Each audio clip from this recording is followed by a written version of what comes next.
Les activités pour Dieu ne seront jamais plus importantes que ce que nous devons être pour Dieu, dans notre comportement.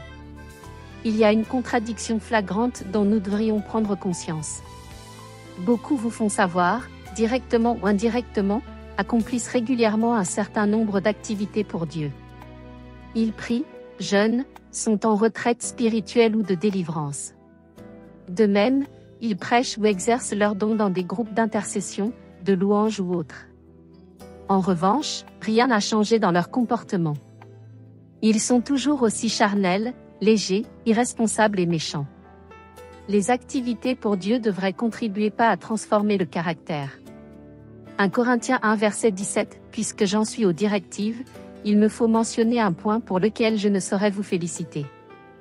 C'est que vos réunions, au lieu de contribuer à votre progrès, vous font devenir pire. Les activités pour Dieu ne peuvent pas être plus importantes que notre changement de mentalité et conduite. Les activités pour Dieu ne doivent pas devenir plus importantes que ce que nous devons être en Dieu.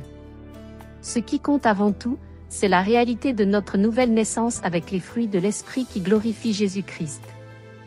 Les activités pour Dieu ne peuvent remplacer l'obéissance à sa parole. Les activités pour Dieu ne remplaceront jamais l'obéissance et la sanctification. C'est pour cela qu'il est important de faire régulièrement devant Dieu le bilan de notre vraie vie en Christ, se poser des bonnes questions qui font mal à notre comportement d'apparence pseudo-spirituelle, sur l'impact réel de ce que nous sommes en Christ. Nos progrès au niveau de notre conduite doivent être palpables pour notre entourage. Et dans ce cadre, nos progrès doivent être évidents pour tous, surtout ceux qui nous voient régulièrement. Dans ta maison, si ta femme, ton mari, tes enfants, tes frères ne peuvent pas louer Dieu pour ton comportement, tes réactions, alors, tu as un sérieux problème à résoudre. Sur ton lieu de travail, quelle image et quel témoignage? À l'église, quelle évolution dans les réactions?